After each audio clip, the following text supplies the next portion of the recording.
I spent nights taking care of a billionaire former fleet admiral. When the will was read, his fortune was given to a long-lost nephew. I was already walking out the door when the lawyer stared at me and whispered, "Sir, who was your biological father? I'm glad to have you here.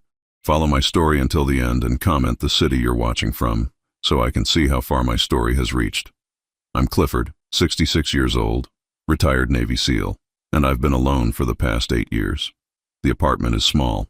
1 bedroom, a kitchen that barely fits a table, and a living room where the only sound is the hum of the refrigerator. My kids don't call. They haven't in years. The last time I spoke to my son, Marcus, he said I was a robot, that I cared more about discipline than about him. My daughter, Rachel, just stopped answering. My youngest, Brian, blocked my number after I missed his college graduation because of a training I was leading. They're right, I guess. I was never there for birthday parties, never helped with homework. When they cried, I told them to toughen up. When they needed a hug, I gave them a lecture about responsibility. The Navy taught me to be strong, to lead, to never show weakness. I thought I was teaching them the same, but all I did was push them away. I woke up that Thursday morning like any other, made my bed with hospital corners, drank black coffee, did 50 push-ups even though my shoulder aches now. Then I headed to the grocery store. I go every Thursday at 9 in the morning. Same time, same route, old habits. I was in the cereal aisle reaching for the same brand I've bought for 30 years when I saw him. At first, I thought my eyes were playing tricks on me. But no, it was him. Admiral Richard Ashford, Fleet Admiral, a living legend. I'd seen his picture in the Naval Academy halls, read about his missions in classified briefings. The man had led operations that changed the course of history. But the man standing in front of me didn't look like a legend. He looked lost. He was holding a can of soup, staring at it like he couldn't remember why he'd picked it up. His hands were shaking. His clothes were clean but wrinkled, like he'd slept in them. And he was alone. I approached carefully. "Sir?" I said. He turned slowly, his eyes unfocused. "Are you Admiral Ashford?" He blinked, looked at me for a long moment. Then something shifted in his expression.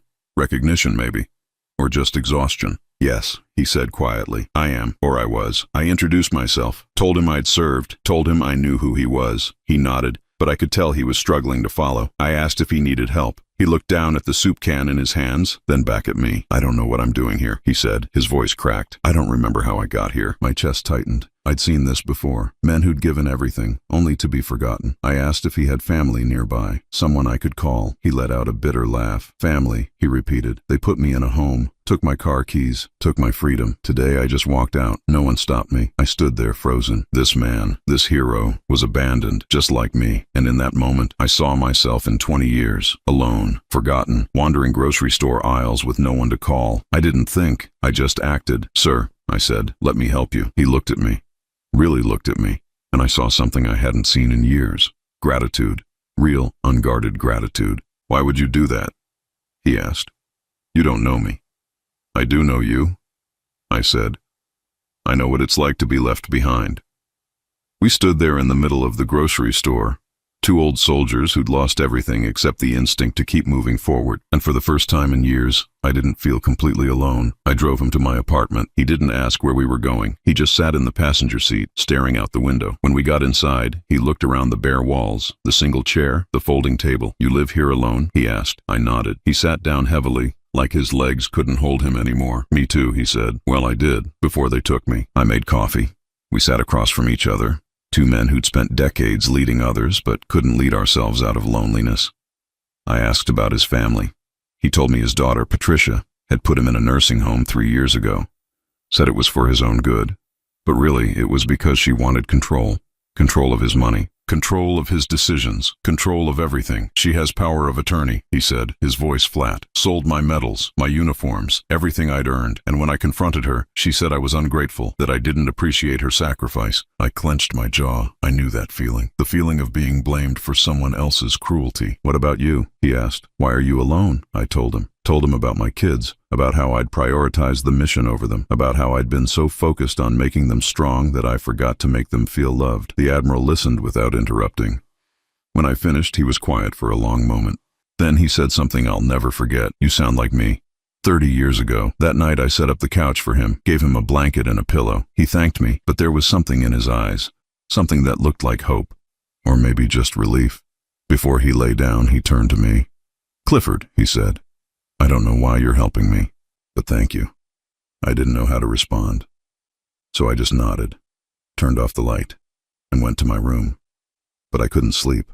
I lay there staring at the ceiling, thinking about the Admiral, thinking about my kids, thinking about how we'd both ended up here, alone, forgotten. Two men who'd given everything to duty, only to realize too late that duty doesn't keep you warm at night. I didn't know it then, but that night changed everything. The next morning I woke up to the smell of coffee. I walked into the kitchen and found the Admiral standing by the stove trying to figure out how to use my old coffee maker. He looked up when he heard me. "Morning," he said. "Thought I'd make myself useful." I smiled. It was the first real smile I'd felt in months. We sat together, drinking bad coffee, and for the first time in years, I didn't feel the weight of silence pressing down on me. The Admiral told me more about his life, about his years in the Navy, about the missions he couldn't talk about the men he'd lost, and about his daughter, Patricia, who he said had always been distant. Even as a child, she never understood him, never cared about his service, only about what he could give her. And when I got older, he said, when I started forgetting things, she saw her chance, put me away, took everything. I felt anger rising in my chest, not just for him, for both of us. We'd given everything to protect people who didn't even care enough to remember us. But sitting there, across from this man I barely knew, I felt something else too. Connection, purpose, maybe even family. I didn't know what would happen next. I didn't know how long the Admiral would stay. But for the first time in 8 years, I wasn't alone. And neither was he. The Admiral stayed. Days turned into weeks.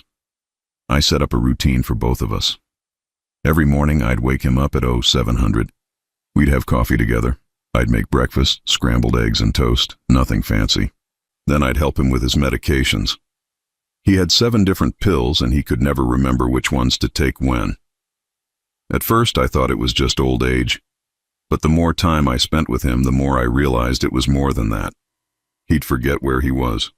He'd call me by names I didn't recognize. Some days, he'd look at me like I was a stranger. Other days, he'd tell me stories from his past with perfect clarity. I took him to the VA hospital for a checkup. The doctor, a young woman who looked too tired for her age, ran some tests. When she came back, her expression was serious. She asked to speak to me privately. The Admiral waited in the exam room, staring at a poster about heart disease. Dr. Martinez looked at her clipboard, then at me. "Mr. Ashford has early-stage dementia," she said. "It's progressing. He needs consistent care, monitoring, and he definitely shouldn't be living alone." I nodded slowly. "What about his family?" She frowned. "According to our records, his daughter has medical power of attorney, but she hasn't brought him in for a checkup in over 2 years." She paused. "Are you a relative?" "No," I said. "Just a friend." She studied me for a moment. "Well, he's lucky to have you. Most people in his situation end up in facilities where no one really cares." She handed me a list of medications and instructions. "Make sure he takes these. And if he gets worse, bring him back immediately." I drove him home in silence. The Admiral stared out the window, watching the world pass by. When we got back to the apartment, he turned to me. "I heard what she said," he said quietly. "I'm losing my mind, aren't I?" I didn't know what to say, so I just told him the truth. "You're not alone. I'll help you." He smiled, but it was sad. "You remind me of someone," he said. "Someone I should have known better." I didn't understand what he meant. Not then. The weeks went by. I cooked for him, made sure he took his meds, helped him shower when he couldn't remember how. It felt strange at first. I'd spent my whole life being the hard one, the one who didn't do feelings or soft things. But taking care of the Admiral, it was different. It felt right. One afternoon, we were sitting in the living room. The Admiral was looking through an old photo album I'd found in his bag. Pictures of him in uniform, shaking hands with presidents, standing on the deck of aircraft carriers. He traced his finger over one photo, a young version of himself with a woman I didn't recognize. "That's Helen," he said softly.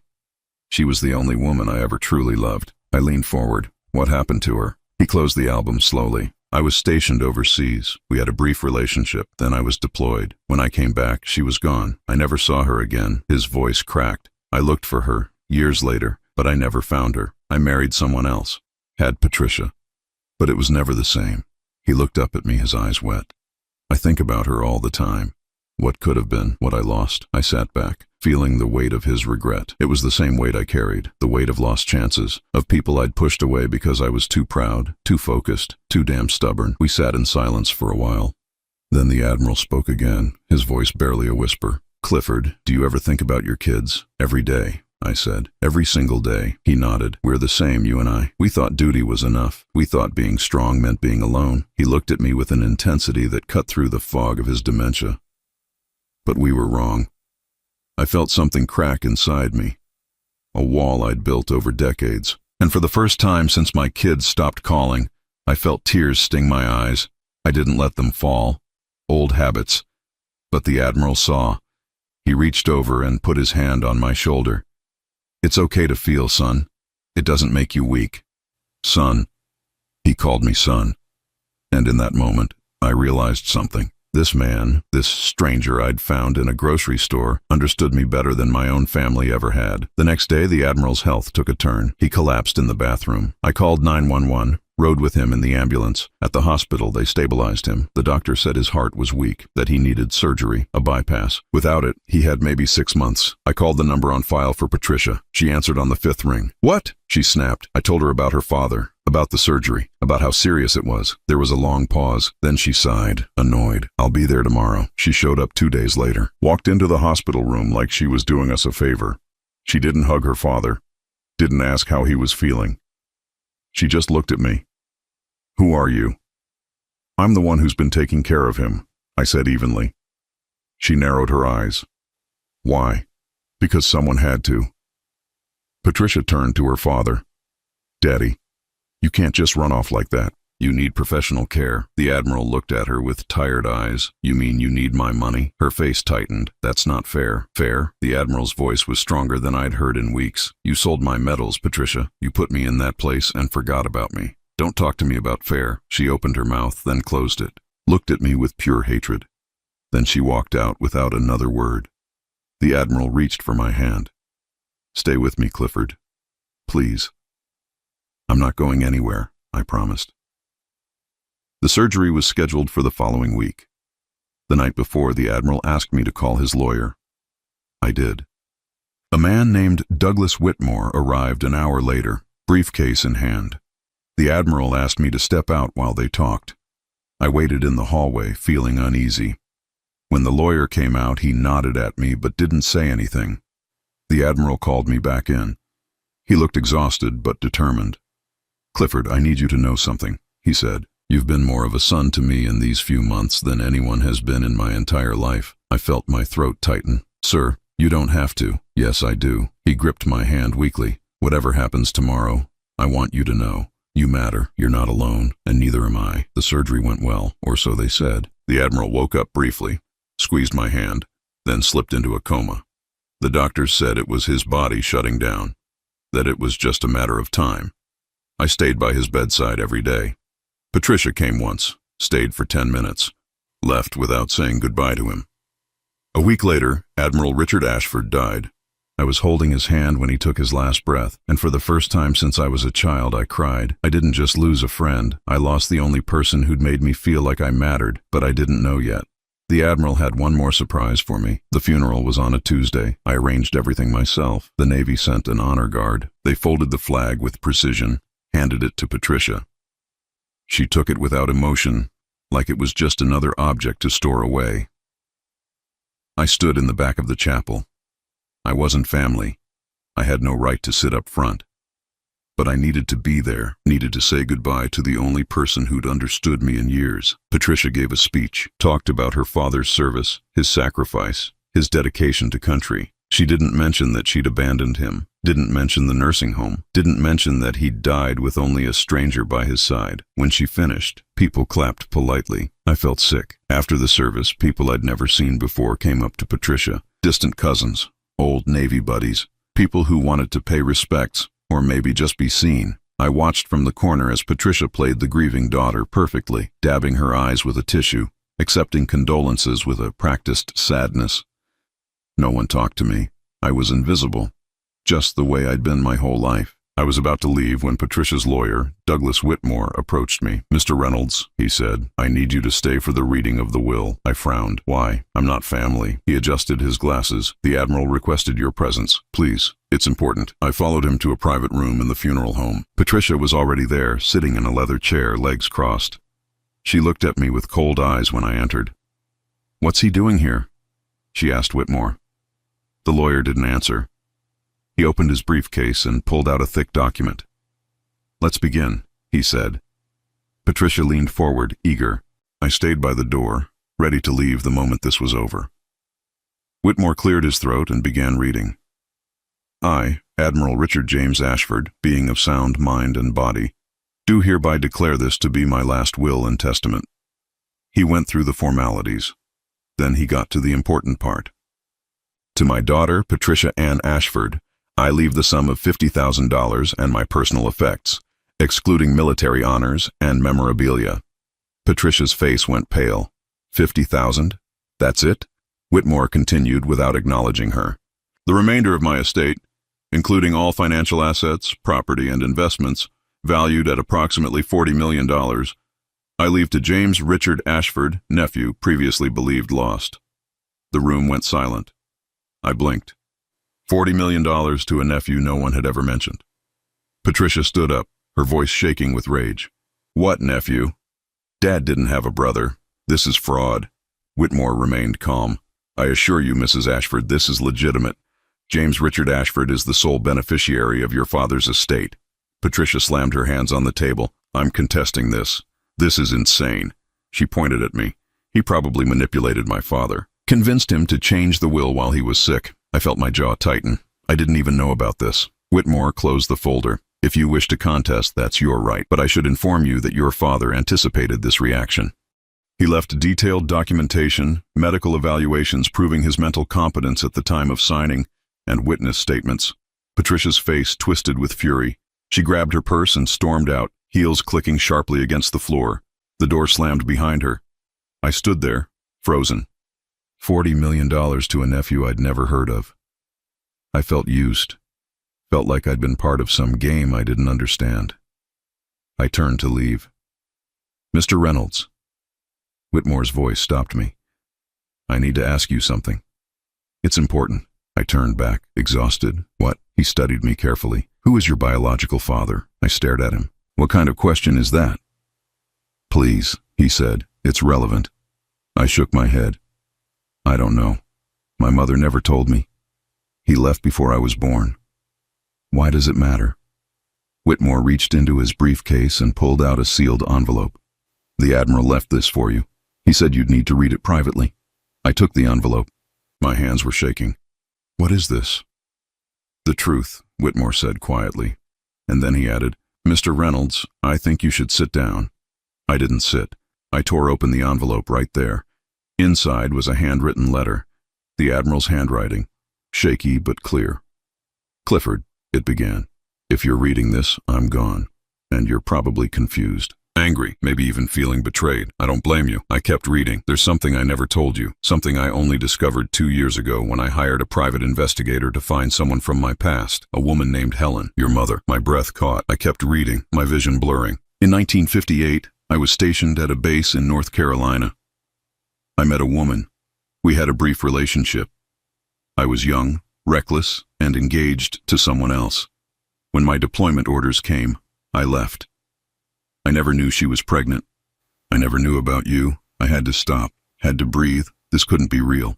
The letter continued. "Decades later, when I finally found Helen, she was gone, but I found records, birth certificates, your name, Clifford James Reynolds, born April 12, 1959. My son." My knees buckled. I grabbed the edge of the table to steady myself.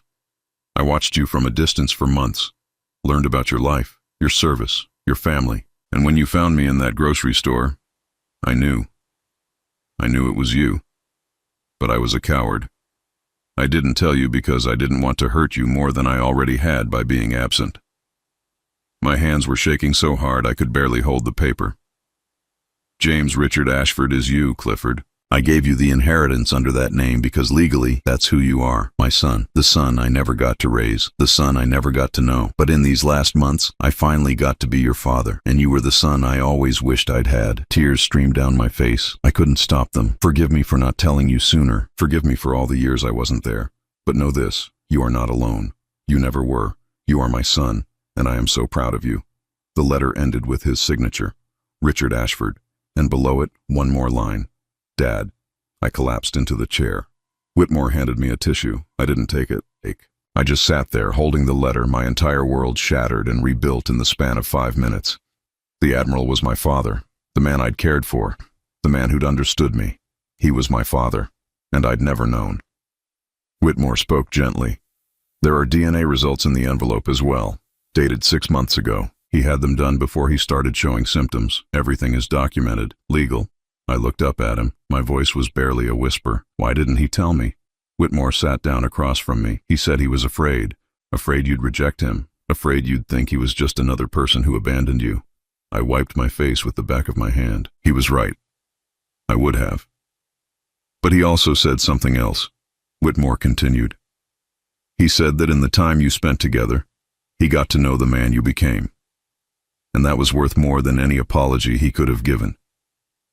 I stared at the letter in my hands, all those conversations, all those moments. He'd known the whole time, and I'd called him sir. I'd kept my distance. I'd treated him like a mission, not like family, because I didn't know how to be anything else. Whitmore stood. Take your time, Mr. Reynolds. Or should I say, Mr. Ashford, there's no rush. When you're ready, we'll handle the estate transfer. He left me alone in that room. I sat there for an hour, maybe more, holding the letter, reading it over and over, trying to understand how the universe had brought me to that grocery store, how I'd found my father without even knowing it, and how, once again, I'd lost him.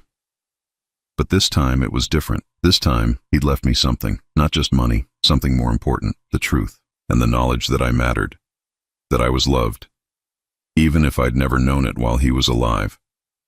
I folded the letter carefully and put it back in the envelope. Then I stood up, straightened my shoulders, and walked out of that funeral home. Patricia was waiting in the parking lot. When she saw me, her eyes were full of venom. You think you've won? She hissed. I'm going to fight this. I'm going to prove you manipulated him. I looked at her, really looked at her, and I saw what the Admiral must have seen. A woman who only cared about money, who'd never loved him, who'd thrown him away the moment he became inconvenient. Go ahead, I said quietly. Fight it, but you'll lose. Because your father made his choice. And it wasn't you. I got in my car and drove away. In my rearview mirror, I saw her standing there, alone in the parking lot. And I realized something. I wasn't angry at her. I just felt sorry for her. She'd had a father her whole life. And she'd wasted it. I'd only had mine for a few months. But I'd loved him. And he'd loved me. And that was more than she'd ever have. I drove for hours. No destination, just driving. The letter sat on the passenger seat, and every time I glanced at it, a fresh wave of emotion hit me. Grief, anger, confusion, and something else I couldn't name. Maybe it was relief. Maybe it was just exhaustion. I ended up at the ocean, parked near a beach I used to run on during my active duty days. It was late afternoon, the sun starting to dip toward the horizon. I got out of the car, letter in hand, and walked toward the water. The waves crashed against the shore, steady, rhythmic, the same way they'd been for millions of years, indifferent to human pain. I sat down in the sand and read the letter again. 5th time, maybe 6th. My father. Admiral Richard Ashford was my father, and I'd spent months with him, never knowing, never having the chance to call him Dad while he was alive, never having the chance to tell him I understood, that I forgave him, that I loved him. My phone rang. I didn't want to answer, but I looked at the screen anyway. Marcus, my son. I stared at his name for a long moment, then let it go to voicemail. 30 seconds later, a text came through. Dad, I heard about the Admiral. I'm sorry. I read it 3 times. Sorry. That's all he said. Not I want to talk, not let's meet.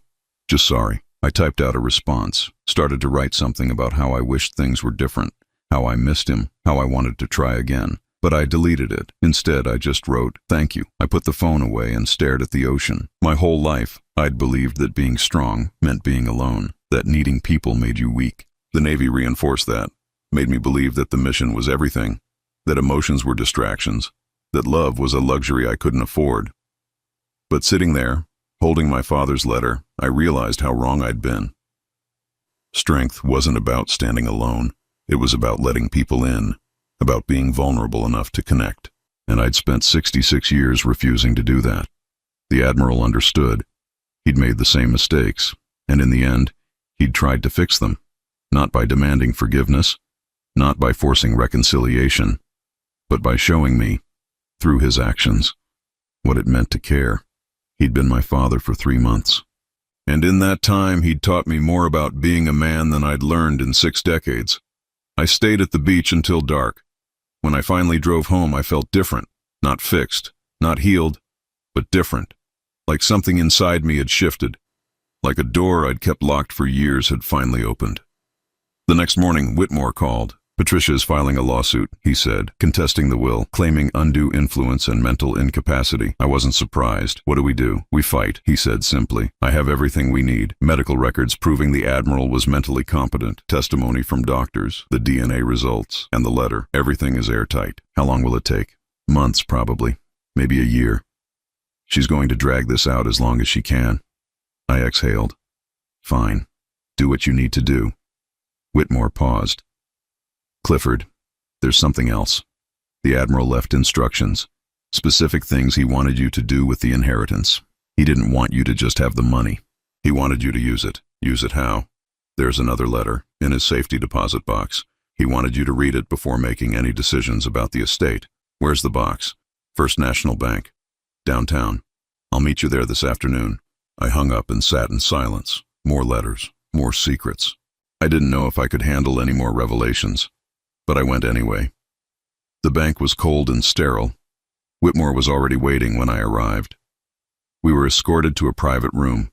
A bank employee brought in a metal box, set it on the table, and left us alone. Whitmore handed me a key. "This is yours now." I unlocked the box. Inside were papers, documents, and another envelope with my name on it. I opened it carefully. "Clifford," the letter began. "If you're reading this, you know the truth. You know you're my son. And you're probably angry, confused, maybe even feeling betrayed. I understand." I kept reading, "But I need you to understand something. I didn't give you this inheritance to ease my guilt.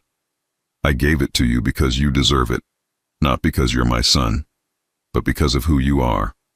A man of honor. A man who cared for a stranger when no one else would. A man who deserves a second chance." My throat tightened. "I watched you, Clifford. I saw how you lived. Alone, punishing yourself for mistakes you think you made. But you weren't the villain in your story. You were just a man doing the best he could with what he knew. And sometimes, that's not enough. But it doesn't make you a bad person. It just makes you human." I had to stop reading, had to breathe. The letter continued. "I'm giving you this money because I want you to have the chance I never did, the chance to make things right, not by forcing your kids to forgive you, not by demanding they accept you, but by showing them, the way you showed me, what it means to care without expecting anything in return." I wiped my eyes. "Use this money wisely, Clifford. Help people who need it. Veterans who've been forgotten. Families who've been torn apart. And maybe, just maybe, find a way to let your kids see who you really are. Not the soldier, not the machine, just the man." The letter ended with his signature, and below it, another line. "I'm proud to have been your father." Even if it was only for a little while. I sat there holding the letter, feeling the weight of his words. Whitmore didn't say anything, just let me process. Finally, I looked up. What did he want me to do? Whitmore opened a folder. He left detailed instructions. He wanted you to establish a foundation for veterans dealing with family estrangement. He wanted programs for counseling, mediation, support groups. He even outlined the structure, staff, funding, everything. I stared at the documents. He'd thought of everything, planned it all out, left me a roadmap for how to make something good out of the pain we'd both carried. He also left this, Whitmore said, handing me a small wooden box. Inside was a military medal, the Navy Cross, the Admiral's Navy Cross, and beneath it, a note. For my son. So you never forget that you are a hero too. I closed the box carefully. My hands were shaking. Whitmore spoke gently. He believed in you, Clifford, more than you know. I didn't trust myself to speak. I just nodded. The lawsuit took 11 months. Patricia fought hard, hired expensive lawyers, tried to prove the Admiral wasn't mentally competent, tried to prove I'd manipulated him, tried to prove the DNA results were fake. But Whitmore was right. Everything was airtight. The medical records were clear, the DNA was irrefutable, and the letter the Admiral had written was read in court, every word. When the judge made the final ruling, Patricia was ordered to cease all legal action. The estate was mine, $40 million, and the weight of my father's hopes. Patricia didn't look at me when she left the courtroom, just walked out with her lawyers, her face tight with fury. I didn't feel victorious. I just felt tired. Whitmore shook my hand. "Congratulations," he said. "What will you do now?" I looked down at the folder in my hands. The foundation plans, the Admiral's legacy. "I'm going to do what he asked," I said. "I'm going to help people." Whitmore smiled. He'd be proud. I left the courthouse and drove to the cemetery, stood in front of the Admiral's grave. The headstone was simple, just his name, rank, and dates. I placed the Navy Cross on the grave, knelt down in the grass. "I found you, Dad," I said quietly. "I found you, and I lost you, and I found you again. And I'm going to make sure your life meant something. I'm going to make sure other people don't have to feel the way we did." The wind picked up, rustling the trees. I stayed there for a long time. Just me and the man I'd never gotten to call father while he was alive. But I called him that now. And somehow I think he heard me. When I finally stood up, I felt lighter, not happy, not fixed, but lighter, like I'd been carrying a weight for 66 years and had finally been given permission to set it down. I walked back to my car, checked my phone. There was a message from Rachel, my daughter. "Dad," it said, "can we talk?" I stared at the message. 3 words. 3 simple words that felt like a lifeline. I didn't know if she'd forgive me. Didn't know if we'd ever have a real relationship again. But it was a start. And for the first time in years, that was enough. I typed back, "Yes. Anytime." Then I drove away from the cemetery, the sun setting behind me, and I realized something. The Admiral had given me more than money. He'd given me hope. Hope that it wasn't too late. Hope that maybe, just maybe, I could still fix what I'd broken. And that was the greatest gift anyone had ever given me. I met Rachel at a coffee shop near her apartment. Neutral ground. She'd chosen it, and I understood why. She needed control. Needed to be able to leave if things went wrong. I got there early, ordered black coffee, sat by the window, waited. My hands wouldn't stop shaking. I'd faced enemy combatants in hostile territories without flinching, but the thought of facing my daughter terrified me. She walked in at exactly 3 o'clock, always punctual. She got that from me, I guess. She spotted me immediately, hesitated for just a second, then walked over. She looked older than I remembered. 34 now. Lines around her eyes that hadn't been there before. But she was still my little girl. Still had her mother's eyes. "Hi, Dad," she said. Her voice was careful, guarded. "Hi, Rachel," I said. "Thank you for coming." She sat down across from me, ordered a latte from the waitress. We sat in silence until the drink arrived. She wrapped her hands around the cup, staring at it like it held answers. "I heard about the Admiral," she finally said. "Marcus told me." I nodded. I didn't know what to say. She took a sip of her latte. "He was your father, your biological father." "Yes," I said quietly. "I just found out." Rachel looked up at me. Her eyes were wet. That must have been hard, finding him and losing him like that. It was, I admitted, but I'm grateful I got to know him, even if it was only for a little while. She set her cup down. "Why didn't you ever talk about your parents, about your past? We grew up knowing nothing about where you came from." I stared at my coffee. "Because I didn't want you to know. Didn't want you to see me as someone who'd been abandoned. I thought if you knew the truth, you'd think I was weak."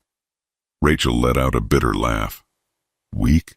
Dad, we thought you were made of stone. Made. We thought you didn't care about anything except the Navy, except the mission." I flinched. I know I failed you." She shook her head. "You didn't fail me because you were weak. You failed me because you wouldn't let us in, because you acted like emotions were the enemy." I looked at her, really looked at her, and saw the pain I'd caused. The years of feeling unloved, unwanted. I'd done to her exactly what I'd feared someone would do to me. "I'm sorry," I said. My voice cracked. "I'm so sorry, Rachel. I thought I was protecting you, teaching you to be strong, but all I did was push you away." She wiped her eyes. "You did. You pushed all of us away.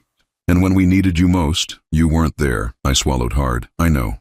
I can't take that back, can't fix what I broke, but I want you to know something. Taking care of the Admiral, it changed me. He showed me what I'd been doing wrong my whole life, and I don't want to die without you knowing that I see it now. I see what I did, and I'm sorry." Rachel was quiet for a long time. She stared out the window, watching people walk by.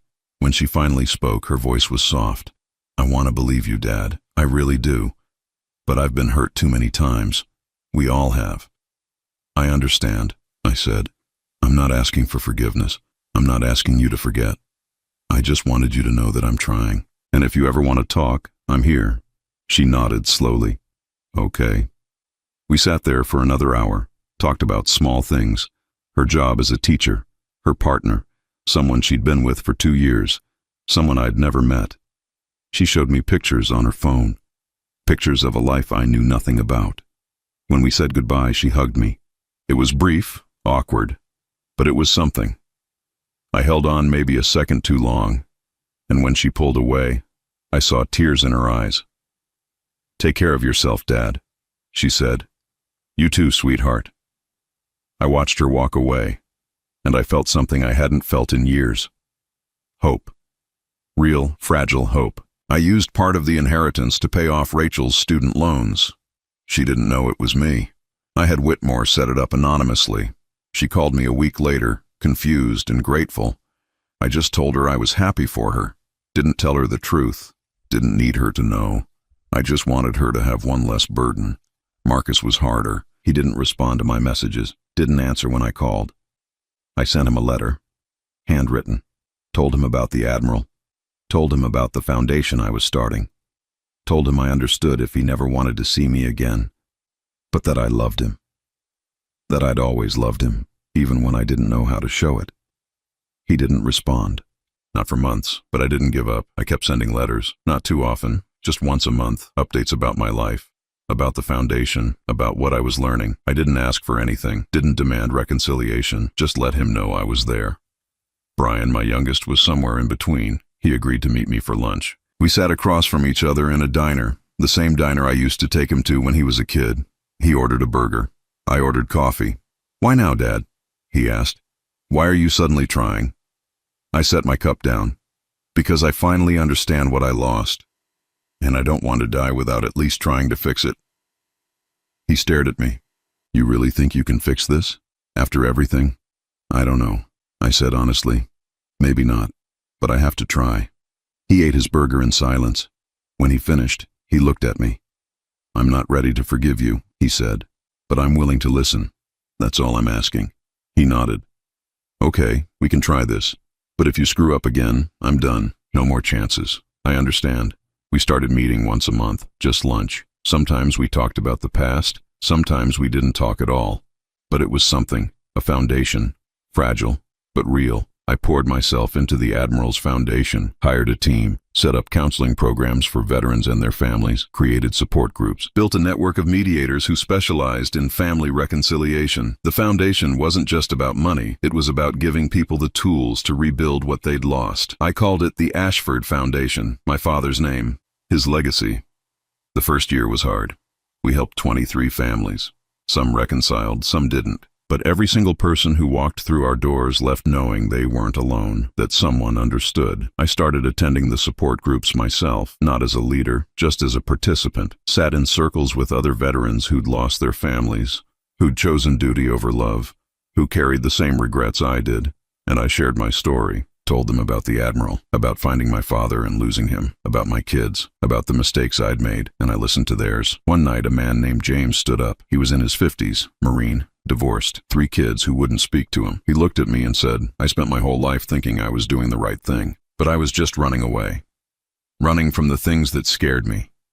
Love, vulnerability, needing people." I nodded. I knew exactly what he meant. "We're We're all running, I said. But maybe it's time to stop. The room was quiet. Then someone else spoke. And another. And another. And we sat there, a room full of broken men, finally admitting that we needed help, that we needed each other. It was the first time in my life I didn't feel alone. 6 months after I met with Rachel, she invited me to her place for dinner. I almost said no. Almost made an excuse. But I forced myself to go. Showed up with flowers, the way my mother used to teach me. Rachel opened the door, smiled, and let me in. Her partner, Alex, was in the kitchen cooking. They shook my hand, kind but cautious. We sat down to eat. Pasta, homemade bread, wine. It was simple, but it felt like everything. We talked about small things, work, weather, safe topics. But then Rachel said something that changed the night. "Dad," she said, "I'm glad you came." I looked at her, surprised. "You are?" She nodded. "I'm still angry. Still hurt, but I can see you're trying, and that matters." I felt my throat tighten. "Thank you," I said quietly. Alex reached over and squeezed Rachel's hand. "She told me about your foundation," they said. "What you're doing for other families. That's really good work." I looked down at my plate. "I'm just trying to make sure no one else has to feel the way we did." Rachel's eyes were wet. "That's all I ever wanted, Dad. For you to see us, to see me. I do now," I said, "and I'm sorry it took so long." We didn't fix everything that night. Didn't erase decades of pain. But we started. Really started. And when I left, Rachel hugged me again. This time it lasted longer. And when she pulled away, she said, "Come back next month. We'll do this again." "I will," I promised. Marcus still hadn't responded, but I kept writing, kept hoping. And then, one day, almost a year after I sent the first letter, my phone rang. Unknown number. I almost didn't answer. "Hello, Dad?" Marcus's voice, uncertain, guarded. "Marcus," I said, my heart pounding. "I'm here."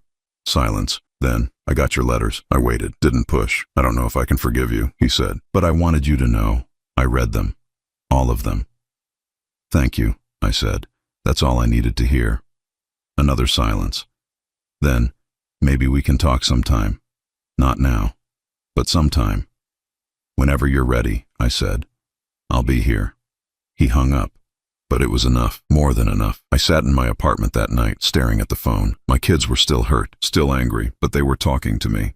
And that was something I'd thought I'd lost forever. I thought about the Admiral, about how he'd spent his last months trying to give me a second chance, trying to show me it wasn't too late. And I realized something. He hadn't just given me money. He'd given me time. Time to rebuild, time to heal, time to become the father I should have been. And I wasn't going to waste it. 2 years after the Admiral's death, I stood in front of the Ashford Foundation building.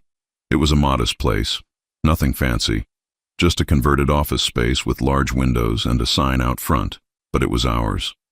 A place where veterans and their families could come for help, for hope. Inside, the walls were covered with photos, veterans who'd reconnected with their families, kids who'd found their way back to their parents, success stories, but also reminders, pictures of the Admiral, of me, of everyone who'd walked through these doors looking for a second chance.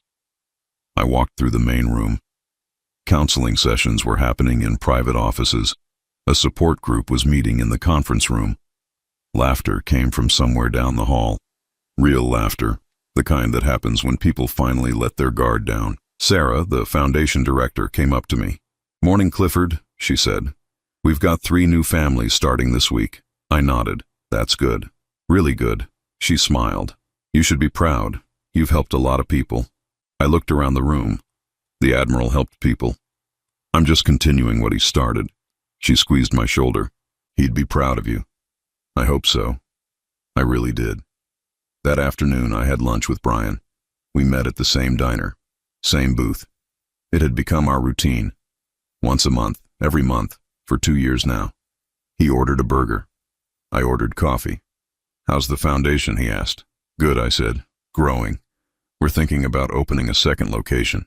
He nodded, impressed. "That's great, Dad." I looked at him. We still had a long way to go. Still had conversations we hadn't had. Wounds that hadn't healed completely. But we were trying, and that meant everything. "I wanted to tell you something," I said. "I've been working with a therapist at the foundation, dealing with some things." Brian set down his burger. "Yeah? Yeah, I wanted you to know. I'm trying to understand why I did what I did, why I pushed you all away. And I'm learning, slowly, but I'm learning." He studied me for a moment. "That takes guts, Dad, to admit you need help." I shrugged. "The Admiral taught me that asking for help isn't weakness, it's strength." Brian smiled. A real smile. one I hadn't seen in years. I'm glad you're doing that. We finished lunch, talked about his job, his girlfriend, normal things. When we said goodbye, he hugged me. A quick hug, but genuine. And when he pulled away, he said, "See you next month?" I nodded. Absolutely. Rachel invited me to her wedding. She and Alex had decided to make it official, small ceremony, just close friends and family. When she called to invite me, I almost dropped the phone. "You want me there?" I asked, my voice shaking. "Of course I do," she said. "You're my dad." Those words, "You're my dad." I'd waited so long to hear them again, to know that I still mattered to her. "I'll be there," I said. Wouldn't miss it. The wedding was beautiful, simple, held in a garden with string lights and flowers everywhere. I sat in the second row, not the front. I hadn't earned that yet, but I was there, and that was enough. When Rachel walked down the aisle, my throat tightened. She was radiant, happy, and when she passed my row, she looked at me, really looked at me, and she smiled. Not a forced smile, a real one. I smiled back, tears streaming down my face. I didn't care who saw. At the reception, Rachel came up to me, asked me to dance. We stood on the dance floor, swaying awkwardly to a slow song. Neither of us said anything for a while. Then she rested her head on my shoulder. "Thank you for being here," she whispered. "Thank you for letting me," I said. She pulled back, looked at me. "I'm still hurt, Dad. It's going to take time." "I know," I said, "and I'll wait, as long as you need." She nodded. "I know you will." When the song ended, she hugged me. A real hug. The kind that says I still love you, even if I don't know how to forgive you yet. And that was more than I'd ever hoped for. Marcus surprised me 6 months later. He showed up at the foundation unannounced. I was in my office going over budgets when Sarah knocked on the door. "Someone's here to see you," she said. I looked up. "Who?" "Your son." My heart stopped. I stood up, walked to the lobby, and there he was. Marcus, 38 now. Looked so much like his mother. He stood there, hands in his pockets, looking uncomfortable. "Hi, Dad," he said. "Hi, Marcus," I managed to say. We stood there for a moment. Then he gestured to the building. "Can I see what you've been doing?" I gave him a tour, showed him the counseling rooms, the support groups, introduced him to some of the staff. He didn't say much, just listened, observed. When we got back to my office, he sat down across from me. "This is really good, Dad," he said. "What you're doing here." "I'm trying," I said. "Trying to help people avoid the mistakes I made." He nodded. "I read all your letters, every single one. I didn't know what to say, so I just waited." "I'm still angry," he said. "Still don't understand why you couldn't have been this person when we were kids." "I don't understand it either," I admitted. "I wish I could go back, do it differently, but I can't. All I can do is try to be better now." He looked at me for a long time. Then he said, "I'm not ready to forgive you, but I'm willing to try, to see if we can build something new. That's all I'm asking," I said, my voice breaking. He stood up, extended his hand. I shook it, and then unexpectedly, he pulled me into a hug, brief, awkward, but real. "Take care of yourself, Dad," he said. "You too, son." He left, but he came back, a month later, then 2 months after that. We started slowly, coffee, phone calls, text messages. It wasn't perfect, wasn't easy, but it was something, and that was more than I'd ever thought I'd have. 3 years after the Admiral's death, I visited his grave. It had become a ritual. Every year on the anniversary, I'd bring flowers, sit on the grass, talk to him like he was still there. I told him about the foundation, about the families we'd helped, about Rachel's wedding, about Marcus showing up, about Brian's monthly lunches. I told him everything. "You gave me a second chance," I said quietly, "and I'm not wasting it. I'm trying to be the man you believed I could be." The wind rustled through the trees.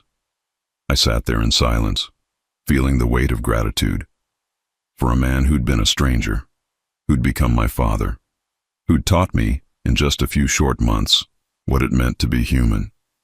I placed the flowers on his grave, touched the headstone, and then I said something I'd never said while he was alive. "I love you, Dad. Thank you." I stood up, brushed the grass off my pants, and walked back to my car. The sun was setting, casting long shadows across the cemetery. I got in, started the engine, and sat there for a moment, thinking, reflecting. I thought about the man I'd been, The soldier who couldn't show emotion, the father who couldn't show love, the man who'd believed that strength meant standing alone. I'd been wrong about everything, but I wasn't that man anymore. The Admiral had seen something in me, something I couldn't see in myself, and he'd given me the tools to become better. Not perfect, but better. My phone buzzed. A text from Rachel. "Dinner next week? Bring someone if you want." I smiled. Typed back, "I'll be there." Another text came in. This one from Marcus. "Foundation fundraiser next month. I'd like to help, if you want." I stared at the message, tears blurring my vision. "Of course," I typed. That would mean a lot. Brian had sent a message earlier. "Forgot to mention, bringing my girlfriend to lunch next time. Hope that's okay." "More than okay," I'd responded. I put the phone down and looked out at the cemetery, at the rows of headstones, at the lives that had ended, the legacies left behind, and I realized something. I wasn't afraid anymore. Wasn't afraid of dying alone. Wasn't afraid of being forgotten. Because I'd finally done something that mattered. I'd helped people. Really helped them. And I'd started to rebuild the bridges I'd burned. Not all of them. Some were too damaged, but enough to know that I wasn't alone anymore. I drove home as the sun disappeared below the horizon. My apartment was still small, still simple, but it didn't feel empty anymore. There were pictures on the walls now. Pictures of Rachel's wedding, of Brian and his girlfriend, of Marcus at the foundation, and in the center a picture of the Admiral, my father. I made dinner, sat at the table, ate in silence, but it wasn't the heavy silence of loneliness. It was the quiet of peace, of contentment, of a man who'd finally found his way home. That night I pulled out the Admiral's letter, read it one more time. His words still hit me the same way they had the first time. Use this money wisely, help people, show your kids who you really are. I'd done that, not perfectly, but I'd tried, and I was still trying. I folded the letter carefully and put it back in its envelope. Then I placed it in a drawer next to the Navy cross he'd left me, closed the drawer, and walked to the window. The city stretched out before me, lights twinkling in the darkness, people living their lives, fighting their battles, searching for connection. I thought about all the veterans who'd walked through the foundation doors, all the families who'd found their way back to each other. And I thought about the Admiral. About how one act of compassion, one choice to help a stranger, had changed everything. I didn't have all my kids back, didn't have the perfect family reunion, but I had something real, something honest, and that was more than I'd ever thought I deserved. I thought about my father's last words to me. "You matter. You're not alone." He was right. I wasn't alone, not anymore. I turned away from the window and went to bed. And for the first time in 68 years, I slept peacefully, no regrets weighing me down. No guilt suffocating me, just peace, hard-earned, well-deserved peace. The Admiral had given me a gift, not money, not status, but something far more valuable. He'd given me the chance to become the man I was always meant to be, a father, a friend, a human being, and I'd finally accepted it. I closed my eyes and I could almost hear his voice, steady, calm, proud. "Well done, son. Well done." And I knew, wherever he was smiling. Because I'd kept my promise. I'd made his life mean something, and in doing so, I'd finally made mine mean something too.